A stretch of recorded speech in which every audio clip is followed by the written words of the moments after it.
Alright, we're gonna be looking into the two top tier mech physical DPS battlesuits, Twilight Paladin and of course Bright Knight Excelsis. So we're gonna get a little technical here, looking at their base stats and the stats of their signature equipment. Then we'll run a few DPS tests, nothing too fancy, just some basic combo damage output, then their highest possible damage output with a full support team. After that, we'll run some tests with their alternative equipment, and last of all, we'll look at their potential cost. Not really easy to kind of quantify that, but we should be able to come up with something. And with all that, we should be able to objectively compare their worth to some extent. It's not going to determine who's better than who, because we all know that Honkai does have a lot of unique situations, so every Valkyrie does have their individual worth, but of course we want to look at just combat in general. So first up, we have Twilight Paladin. As you can see here, she has a base attack of 495, Hecate's Gloom provides her with 264 attack, and Kafka with 173 in total. And then we look at affixes, which of course will vary from player to player, but more on that later. She has killer affixes here, almost maxed out. For information, it's maxed at 2323, which is 46 per part. Per part, I mean T, M, and B, 46 each, and that'll give you 138, but mine totals up to 133.3, which is extremely good. Is it possible to get everything maxed out? Of course it is, but you will have to have a lot of resources, which even here in the beta we don't really have. But, you know, that's that. So that covers equipment, and we have the other three standard bonuses. 35% stat bonuses, which was added to replace the old base upgrade system. Then we have the Divine Key and Dorm upgrade bonuses. So that puts this Twilight Paladin at 1398 attack. Now, Bright Knight Excelsis, also with a base attack of 495. Slightly higher equipment bonus here with 287 attack from Fleur Serenity and 173 from Dante, which is actually the same base attack as Kafka. Her affixes are slightly lower at a total of 123.1 attack, which is about 10 lower than what is on the Twilight Paladin here. Then we add the other three standard bonuses as well and come up with 1410. So of course the main difference here in attack is due to Fleur Serenity having a higher base attack. Just for reference, at max affixes, Twilight Paladin can hit 1402 attack, while Bright Knight Excelsis can hit 1425. In terms of offensive stats, Bright Knight Excelsis does have a very slight edge over Twilight Paladin, because as we see here, she does have a higher base CRT. With full equipment, she stands at 129, while Twilight Paladin is at 119. Running them through the equation, we get a base critical rate of 27.1% for the Bright Knight, and 25% for Twilight Paladin. It's not really a super big deal, it's not like it's a 10% difference or anything, but yeah, the Bright Knight does come out on top. Okay, now that we're done with that, we'll go straight to the DPS tests. I just want to add that there are a lot of variables in their equipment abilities, so we're not going to do a complete breakdown on all of those, mainly also because it's too convoluted. And with the differences in their playstyles, their damage output spikes at different parts of their combo and rotation, so there is no true way of doing like a direct comparison in that sense. However, the DPS test is quite comprehensive, so we'll look into it right now. And what we have here is a display of our damage output in the last 5 seconds, last 12 seconds, and then we get an overall DPS. So once we stop our combo like completely over a certain period of time, it will compute everything, and then it'll give us, you know, the DPS that we did over how long a period of time. Now, it's not completely possible to get, like, we can't just wait for the end score, so I'm gonna have to do a bit of editing to kind of pause it when we actually, at the point when we want our results. And the reason for that is because both of them have some sort of residual damage after the combo is done. For the Bright Knight, it comes from Fleur Serenity emitting a wave every 2.5 seconds when she is in burst mode, and for Twilight Paladin, it is because she bleeds the enemy. So for the Bright Knight, we should be able to get a good DPS statement from like her basic attack sequence test, and that is what we'll be looking at, so I'll use that as the first example of course. So we're going to run a full basic attack sequence. For the Bright Knight, we'll include her charge attack at the end of her basic attack sequence, and then we'll do a full basic attack sequence in her burst mode. And for Twilight Paladin, we're gonna do normal basic attack sequence and then her fervent basic attack sequence, because she doesn't have a burst mode. After the basic ones are done, we'll run their Jizo Mitama team, do a full debuff, and then get the DPS for their highest possible damage. And the last part of the test is to gauge the speed at which they're able to charge up to gain access to their quote-unquote damage mode. This includes the activation of buffs, both from their innate skill set and from their equipment.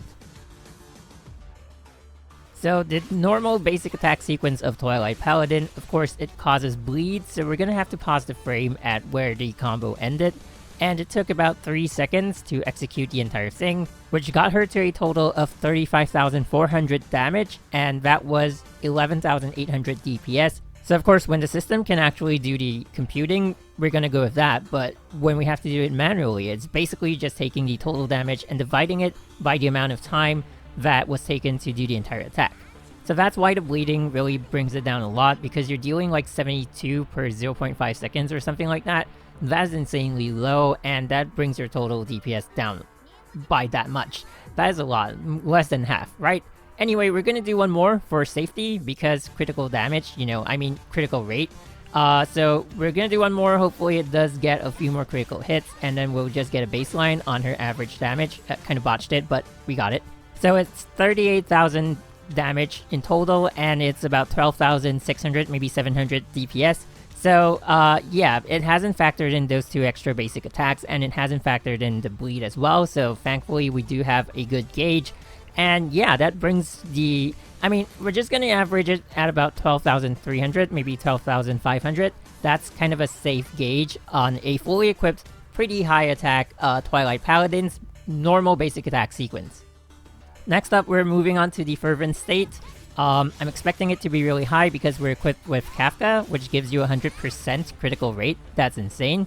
And so the numbers we have here are 232,440, which is the total damage dealt, and 46,488, which is the DPS. So according to this calculation, it is actually divided by 5, so it is under a 5-second span. And of course, one thing to note is that it's not going to be super accurate because it includes activating the fervent state, which has a really strong charge attack at the start of it. But this is kind of a good gauge. We don't have to do one more for safety because Kafka gives us 100% crit rate, so that's safe enough. Then now we're gonna do like what I said, how long they take to reach their damage state. And for her, we're just gonna do the fervent state charging, which is just comprising of the basic attacks. But I'm gonna throw Hecate's Gloom out because we want to see her combo, her combo gain timing as well. So we started there, and so this is where we charge it up. It's about 7 seconds. It's not too bad. And I'm just gonna keep going, but bear in mind when you are doing an actual rotation, you can factor in stuff like doing her ultimate evasion, which does give her fervor.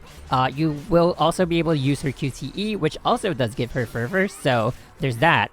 And then we're just gonna end it with her strongest attack, just to get a good gauge on that. So she hit 200 combo at about 2 minutes and 2 seconds, so that took her about 22 seconds to get there. And not that it's a good gauge or anything like that, because like I said, in a normal rotation, you're gonna have your supports coming in and adding to your combo count as well. You're gonna have evasion skills and QTE to add to the fervor, so she's gonna charge up a lot faster. She's also probably about half the time that we just took. And she's also not going to have to stay on the field for that long. But if we're going to take out the damage from her Tri-Strike, which is, her enhanced Tri-Strike attack, which is her strongest attack, the one that did about like 253,000 in that one hit. Taking that out from the moment we got her total damage dealt, she did about 664,000 over that span of time. That's not really a number to go by because like I said, it's not normal in a rotation where you keep your DPS on the field for that long a period of time. But yeah, that's what it is. Alright, so that is almost the end of Twilight Paladin's basic attacks. Don't worry, we'll be coming back to do her like full damage output after we're done with Bright Knight Excelsis' full basic attack overview as well, kind of an overview on that. And yeah, so we're not going to factor in her ultimate, unlike Bright Knight Excelsis, because typically you'll just be relying on your fervent state, and it's only usually after a full rotation where you use your ultimate, and nowadays it's actually more of a finishing move than anything else. But why I'm not factoring it in is because, like, those are for specific bosses and stuff like that. You tend to just rely on her fervent state if you're talking about a basic combat sense, and so that's all the tests that we have done so far. But I have been doing some stuff on the screen so you can kind of get a look at, like, oh, you know, if you do her ultimate and, like, use the basic attacks of the fervent state all the way, that's basically the damage numbers that you'll be looking at, and you'll have to take 5 seconds off because of the 5 seconds of bleeding. But of course, before we go, we're gonna do a little bit of justice to her charging speed of Fervor, and this time we're gonna include an ultimate evasion, and it took about 3 to 4 seconds, which is half the time you would take if you're just relying on basic attacks alone. Not to mention, in a normal rotation, you can also use your QTE, and that will bring your charge time even lower to maybe about 2 to 3 seconds. So, you know, she is really good in the sense of having early access to damage. Kafka does play a huge role in that as well, which is why we're going to be running alternative equipment later on.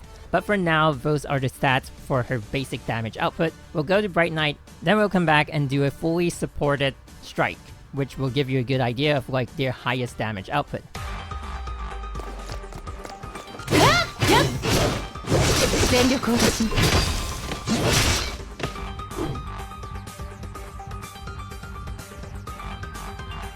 Alright, so her basic attack is pretty strong. Just one thing to note, there is kind of a disclaimer at the bottom of this, like, result page, and it's kind of saying, like, sometimes the timing isn't entirely accurate, so this is about a 6-second gauge, but according to the timer on the top right, she took about 4 to 5 seconds to be safe, and that's the gauge that we go by, so she does deal a lot more damage up front. I can't say I'm surprised. She does have a really strong, like, basic attack and charge attack sequence. So there we go, a better gauge at that, 5 seconds, close to 50,000 damage. That is actually pretty good. So now we're going to do one more, which will include a retaliation at the start. This will give her access to Evan's Assault. And there's something on the overview I want to mention, but hang on, wow, that is insane damage. Jesus. Over how long? I didn't watch the timer for that one. Over 5 seconds as well, that is pretty insane. 167,976 over almost the same amount of time. That is because they factor in the time fracture, I think. But yeah, it is really strong. And time fracture, you know, if you factor that in, is actually fair enough because so there's one thing I forgot to note. She actually does have the Paragon stack, which is kind of increasing her damage each time I parry. So it's not really a really great gauge, but, you know, more or less 6% difference. So we're going to do one more, and then we're going to actually do even more. So now I have full stacks, which gives me yet another bonus. If you already watched her overview video, you'll know that at max stacks, she has more, like an additional bonus over the base bonus of Paragon's individual stacks. So that brings her damage up to 264,888. Of course, we also have to factor in the amount of time taken to get the Paragon stacks. But before that, one of the better gauges was around 167 to about 182,000. So in between, we can get a good gauge. She does about 170,000 when she doesn't have her Paragon stacks, and with her Paragon stacks, she does up to maybe 270,000. That is 100,000 damage difference. Of course, you know, getting your Paragon stacks might not be as easy, and not every situation is going to allow you to be doing that, but it is impressive nonetheless. 6 seconds gets you that amount of damage. But, you know, surprisingly, it's kind of on par with what Twilight Paladin was doing. I am kind of surprised at that result. Okay, so now we're gonna do her burst mode, and, well, basically the damage comes from Phantom Cleave, which we just did. And activating the burst mode does do a bit of damage. Bumping into your enemy to activate Focus EX also does a little bit of damage, but we are going to be factoring that out. It did show 11,808 before Phantom Cleave actually came out, so taking that out, Phantom Cleave itself did 520,440. that is pretty insane. So her damage is definitely up there, but bear in mind this is a really almost fully powered Bright Knight Excelsis. So the only issue here right now is that, we need to factor in her charge time of her SP. And so here's the thing, once we know, we already know how long it takes to get Twilight Paladin to her fervent state, it is pretty fast. But, knowing how long it takes for Bright Knight Excelsis to get 100 SP, it's not going to be a direct comparison to, Twilight Paladin and Bright Knight Excelsis, because first of all, Bright Knight Excelsis has her burst mode, and she has a ton of buffs in her burst mode. So because of that, I keep saying that her damage is locked behind 100 SP, but of course when she gets there, her damage should be enough to kind of get her to keep up with Twilight Paladin's damage, or even overtake her damage. So what we're going to do right now is to do Phantom Cleave again, but we're going to add one full combo attack sequence in her burst mode. And over a span of about 7 to 8 seconds, unfortunately her burst mode activation does take about 1 to 2 seconds to fully activate. And that kind of brings up, the amount of time spent to deal that damage, and that affects her overall DPS. But as you can see on the screen, when she is unassisted, comparing her to an unassisted Twilight Paladin, her DPS is almost 4 times that of Twilight Paladin. One thing to note though is that she is doing that combo with 10 Paragon stacks, which effectively gives her an additional bonus in total damage. I think it's 20%, so just bear in mind it usually won't be that kind of damage if you're doing it without full Paragon stacks. Typically, if you're going up against Jizo, when you are doing Phantom Cleave, you would already have 8 stacks. 3 from your first retaliation, 3 from your second, and 2 more from your Turbojet Assault that activates Focus EX to do Phantom Cleave. So you don't have max stacks, but you're almost there. Of course, max stacks does have an additional bonus, so you're shy of that by 2 stacks.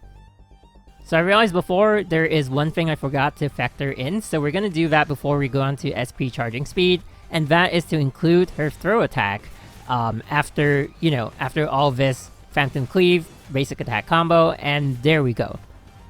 So, totals up to, exiting the screen.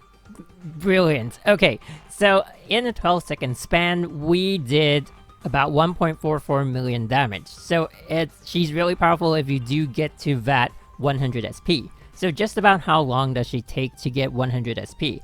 Like I said, the same thing for the fervent state on Twilight Paladin. Unassisted, this is going to be just solo on the field. It doesn't usually happen, but to get a good gauge, we're gonna do that charging. But first, okay, I want to look at something else. I want to do that entire combo, including the throw, but without Paragon stacks. I think, we should all see the difference in damage just to get a good gauge. Like I said, you would probably have about 8 stacks when you're doing Jizo Mitama, but, over here, we're just gonna look at a 2-stack combo, including her throw attack. And there we go.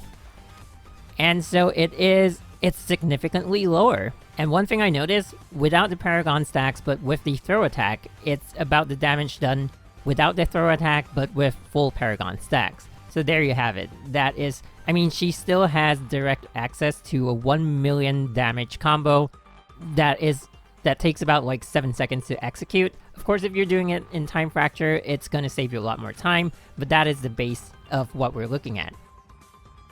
Okay, so we're finally here, the last part before we go into the full damage section, and then going to alternative equipment. This is the SP charging speed. So she has 15 SP, we're going to stop at 115 SP. And again, like what I said for Twilight Paladin, same thing here. This isn't a great gauge because you wouldn't have her on the field for that long a period of time. Also, you'd be doing some retaliations and stuff like that. That will give you SP regeneration. And when you're up against bosses in the Memorial Arena, they will drop SP packs, especially given the amount of damage that she can deal to force those SP packs out. So the verdict is here, she took 18 seconds. Within that amount of time, if you'd like to know, she dealt almost 270,000 damage. Pretty good, considering that they're only basic attacks and of course her charge attack. So yeah, there you have it, 18-second charge time. That is, if you compare that to a 2-second charge time to get to Fervent State, it kind of balances out because she has that much more damage when she's in her burst mode, but she also takes that much more time to charge herself up. And again, I'd like to reiterate, we are not doing like a direct comparison. This is not a direct way of saying like, oh, one has more damage than the other or one is faster than the other. A lot of factors come in when you're in a full team, so this is just a really rough guideline to go with, that's all.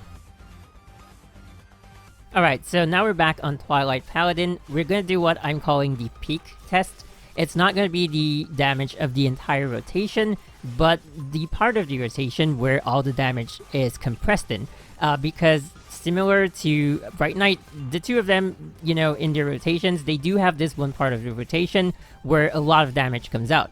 For Twilight Paladin, it comes from her enhanced tri-attack, and for Bright Knight Excelsis, it comes from Phantom Cleave and her throw attack, so she does have a bit of a bonus there. So now, starting from that crippling field, we switch in, do Milner, and then we do the enhanced tri-attack, and there we have it. So we're just gonna pause the frame there, and so back at the time when Drive Clementa was switched in was about 40 to 41 seconds, it just skipped to the next second, so we'll just count it as 40, and the combo ended at about 48 seconds, so it's about a 7 to 8 second time frame, and the damage we had back then was 783,792.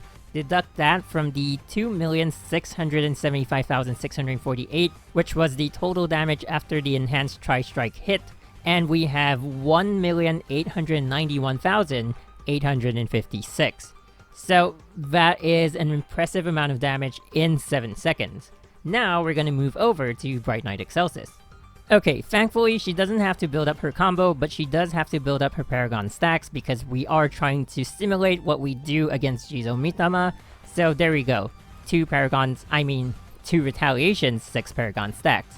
So we're gonna start off the combo with Drive Cometa the same way we did with the Twilight Paladin. And of course, you know, Twilight Paladin at SSS does have her rotation changed a bit, but for the sake of like a maxed out damage comparison, that is actually a really good comparison. So now we have the same thing, you know, the supports all in, Crippling Field, then the Vikrand active, Milner, and there we go. So we're gonna count everything in. Now, I found out that this is the maximum range for that Shockwave from her Serenity. But anyway, we're gonna wind the clock back. So the combo at the point in time, I mean, we started the Twilight Paladin timing from the time Vikrand's active was used, so we're gonna do that for Bright Knight Excelsis. That started at 37 seconds, kind of at the start of that 1 second, so we're gonna leave it at that. And it ended at around 46 seconds. That's when the damage number for the throw attack came out. And so that is a 9-second span. It is slightly slower than, you know, the time that Twilight Paladin took to do her damage output, but I mean, the damage is lower as well. And the Phantom Cleave and throw attack did all do critical damage. So it seems like a lot of damage is lacking in her Serenity's abilities. If you're comparing Dante and Kafka, they each have their strengths, so it's not a direct comparison, which is what I've always been saying. But, you know, stats-wise, when they're fully activated, it's not too bad, they're comparable.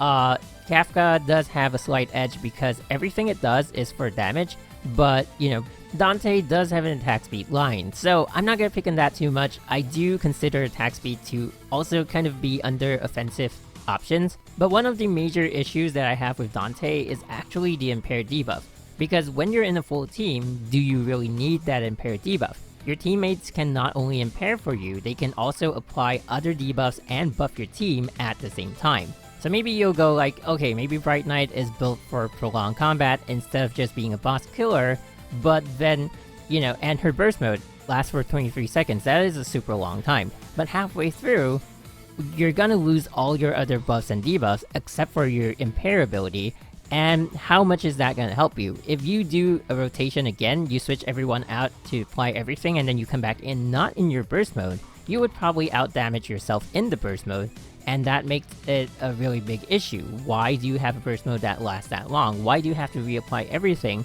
when you don't need it for that long an amount of time? And then we go back to the weapons which I deviated from. So Hecate's Gloom, yes, it has a lower base attack than her Serenity, but all its passive abilities increase your damage so much, especially in comparison to like her Serenity, where it only gives you damage when you're doing a throw, and not only a throw in your burst mode, which is where it counts, sure, but it has a cooldown. I don't know why they did that, honestly speaking, and it gives you more critical rate than critical damage. You know, it seems like you're building her for prolonged combat, which again is what I said earlier, but the critical damage that they provide is not even much. Like, even if they bumped it up to 50% instead of the 20% that they're giving, in the quote-unquote peak test that I just did, she would barely match Twilight Paladin. Maybe beat her a little bit, but that's pretty much all she can do. And bear in mind, you're comparing a triple S Bright Knight to a triple S Twilight Paladin. We haven't even talked about cost of getting them yet. So speaking about cost, that is where we're going to end the video. I mean, we're just going to go to the final section where we're going to do 7 different tests for each of these 2 Valkyries. They will comprise of different combinations of equipment. The first 2 will basically be if you have the weapon but don't have the Stigmata set, or if you have the Stigmata set but don't have the weapon, and then we'll move on to if you have neither, and then we'll look at different comparisons of alternative equipment, and then we'll end off with, you know, the cost of getting each of these sets and each of these Valkyries. And that'll be the end of this super long video. So let's go. First test will be with no weapon but Stigmata. For this test we're going to use Blood Embrace. It's available in the exchange shop, not the most cost effective option, but don't worry, there will be tests with Silver Reaper later on. So yeah, let's move on.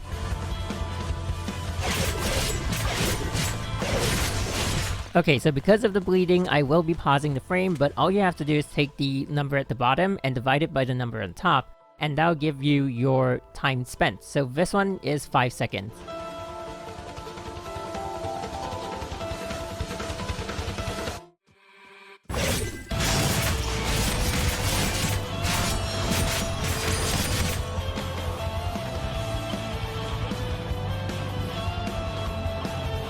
So this one I have to explain myself a little bit. We're gonna do if you have the weapon but no sticks, but we're gonna use Phallus M because it gives you 20% total damage bonus. Now the other options will be Fuhuan Knight's M, which gives you 30% melee physical damage, and a better option which I would recommend is Ekaterina M, which gives you 41% physical damage, but you need a combo count of 40 and above.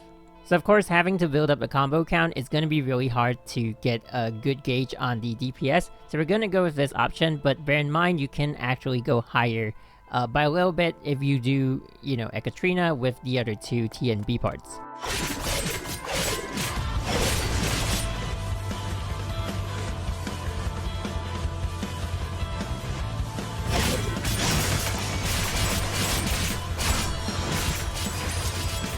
So since you already get a feel of how the damage output is done, I'm not going to show you guys like the entire thing for all these 7 sets for both of these Valkyries. So we're just going to cut to like, you know, the end parts and then showing you the DPS, and I'll show you which sets we're using on top.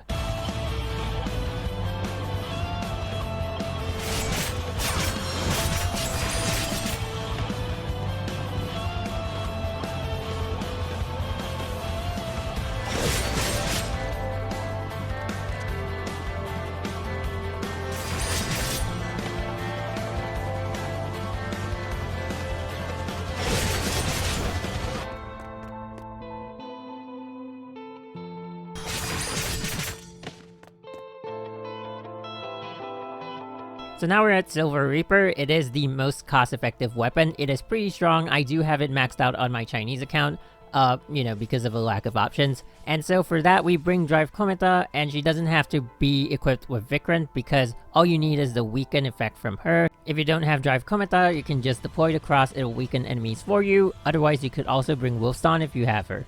And since we're here for the first time, I'm gonna do it once without the weakening, and the second time with weakening.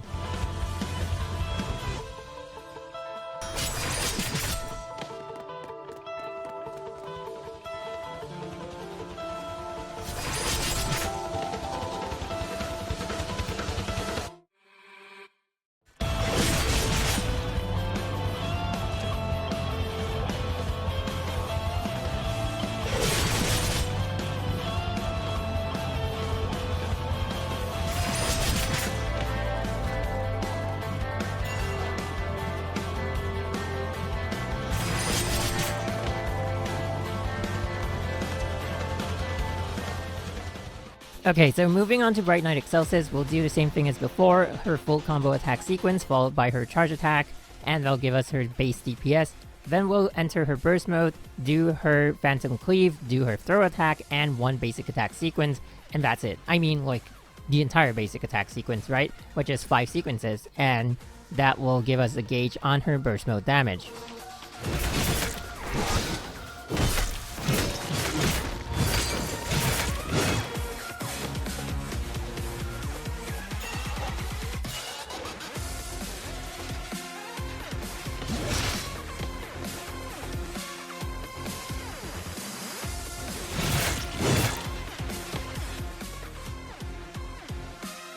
One thing worth mentioning here, without the attack speed from Dante, her basic attack sequence sometimes comes in at 5 seconds and sometimes at 6. So yeah, the attack speed does have that kind of an impact. It's not really huge, but it does affect the DPS slightly.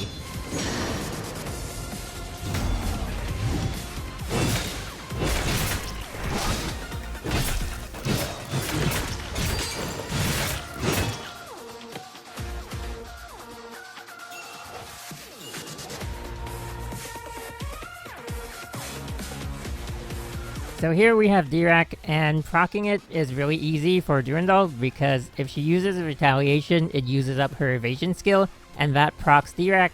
If you do an alternate evasion, it's the same thing.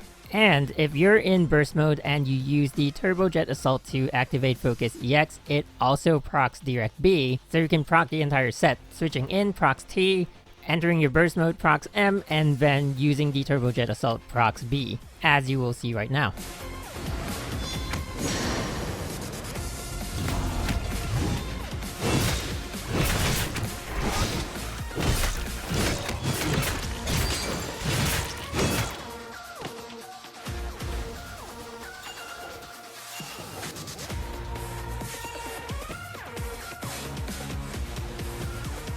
Okay, so there's something you might have noticed from the start, but I haven't pointed out, and that is that we're running all these tests with a Hash of the Void leader.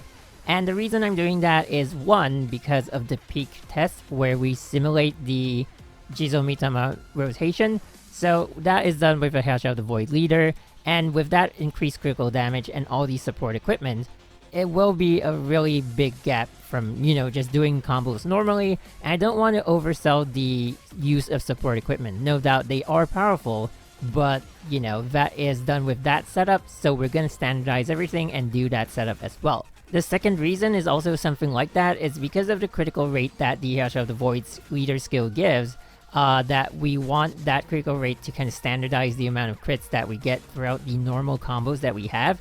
Otherwise, some combos might have like no crits and some might have more, and it's a little harder to get a standardized DPS going. But also, with that, the base critical damage does make Kafka a little stronger.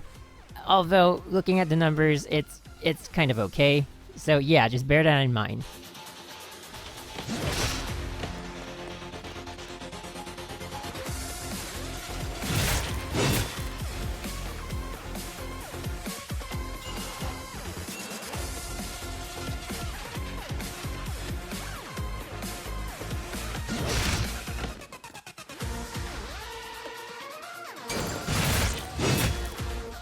There we go, guys. Those are all the tests that we can do. Now we're going to talk about costs, and we're basically going to finish the video there. It has been a really long video, but I hope it has been useful. And even though we're running the tests with a Hash of the Void leader, it still makes sense because people are going to bring a useful leader. It's just different bonuses, so we might as well have one of them when we're doing the tests.